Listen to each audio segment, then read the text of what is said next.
क्रांती news, आवाज सर्वसामान्य।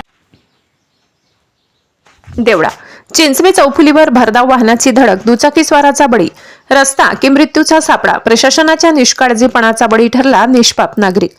देवळा तालुक्यातील चिंचवे चौफुली ही आता अपघातांची नव्हे तर थेट मृत्यूची वाट बनली आहे। बुधवारी 17 डिसेंबर रोजी सायंकाळी सुमारे 7 वाजता भरधाव अज्ञात वाहनाच्या धडकेत चिंचवे येथील रहिवासी वसंत महादू पवार यांचा दुर्दैवी मृत्यू झाला। हा अपघात नसून ढिसाळ रस्ता व्यवस्थेचा आणि प्रशासनाच्या बेजबाबदारपणाचा थेट परिणाम असल्याचा संताप ग्रामस्थांमधून व्यक्त होत आहे।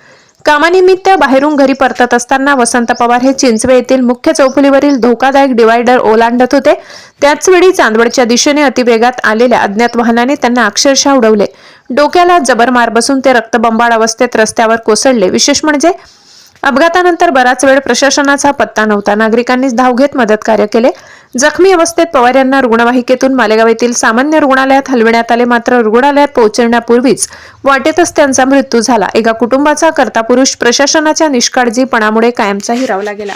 महाराष्ट्र क्रांती न्यूज साठी प्रतिनिधी दादाजी हिरे, देवळा। नवनवीन बातम्या पाहण्यासाठी आमच्या महाराष्ट्र क्रांती न्यूज या YouTube चॅनलला लाईक करा, सबस्क्राईब करा आणि बेल आयकॉनला प्रेस करा।